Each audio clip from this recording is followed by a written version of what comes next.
Good evening and salutations, my Bold and Beautiful fans.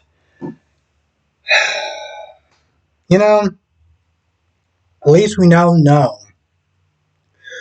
what are those pills that Poppy keeps popping in her mouth every time that she gets nervous, every time, because it's always seemed like it was more than just like, oh, I may have bad breath or whatever, or just more like, I don't know, some sort of psychological thing, maybe like some sort of placebo effect, like, oh, maybe if I take this, I'll feel better. You gotta sit to remember, they are in California.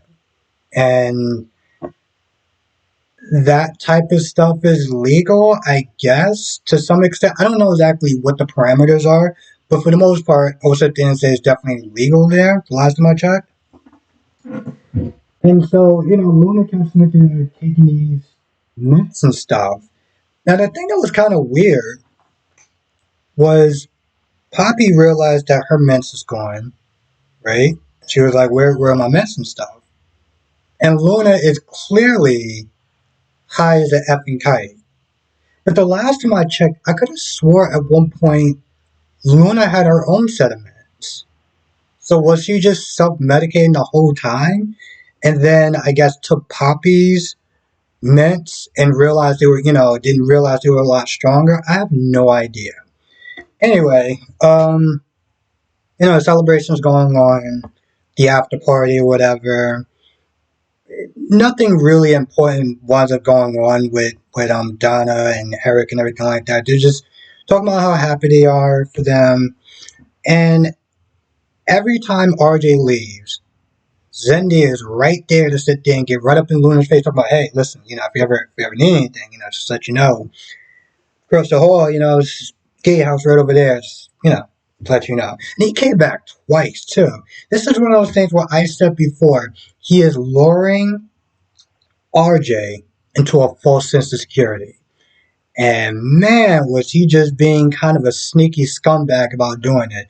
Here's the thing, I don't think that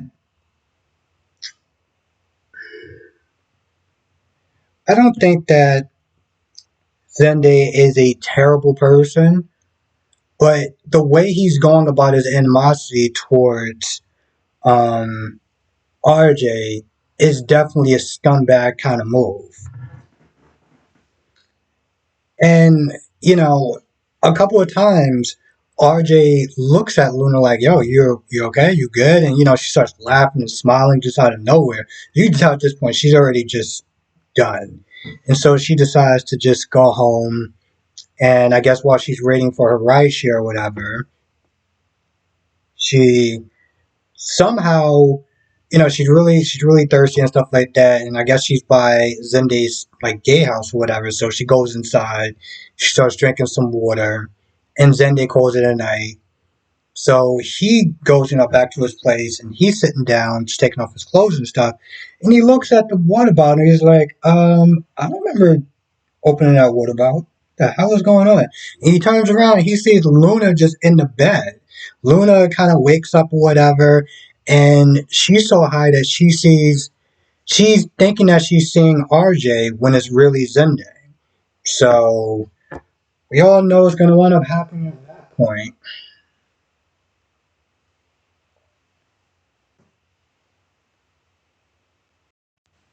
Meanwhile, Dollar Bill snuck their ass and Poppy multiple times. Am I Luna's father? Am I Luna's father? How do you know if I'm not Luna's father? You don't know. And to be fair, she doesn't know.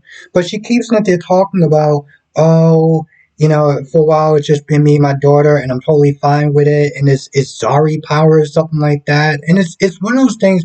Again, I said this yesterday. I'll sit there and say this again. It comes across as annoying and somewhat selfish because it's like you're sitting there saying that, oh, it's always just been great, just me and the two of you, just the two of you, but you don't know what life would have been like if she would have actually had a father in her life. Um, and if you were more responsible, you would know who her father was.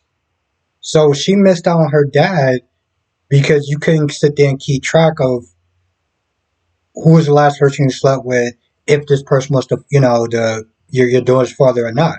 So this whole, oh, it's just been me and you, me and her, the two of us, it's just like, that's just such a selfish attitude. It's the only way I can sit there and describe it. Now, she's looking for a mints or whatever. She digs through her pocketbook. She can't find her mints or whatever. And I think later on she's going to realize that um, her daughter wound up having her mints. And, that's going to be crazy. Now, I haven't been watching the show that long, so I don't know why he never actually tied the knot with Donna before. But it was just one of those things where it's like, well, what are you planning on doing? You're like 98 something years old. At this point, might as well just marry this chick. Like, and honestly, tell you, I'm surprised she didn't push for that marriage a lot sooner. Because especially in a situation like that where, he was on a ventilator and stuff like that, she had no power to sit there and say anything. She had to sit there and practically beg Riz to not unplug him and stuff like that, and she was just very powerless. So like, I kind of felt like, granted, I get that she was grateful that he was alive and he was doing a lot better, but at some point I was like, "Boy, you need to get that locked in because one day when he does, fiction character, one day when he does pass, you can have some sort of say so on how things are managed moving forward." And I feel like she's a little bit too older to not even really sit there and consider that stuff. Anyway, I feel like that's pretty much about it. These B&B reviews are so short, and then I'm just like, why are they so short? I was like, oh yeah, it's only like 18 minutes long. Of course it's going to be short. Anyway, I can't think of anything else, but if something does come up, come to the live stream tonight. 8 p.m. Eastern, 5 p.m. Pacific. We'll sit there and talk about all the shows. Bold and Beautiful, Young and the Restless, because I got some thoughts on that as well. Days of Our Lives, and General Hospital. With that being said, I'm going to go. I'll see you in the next video.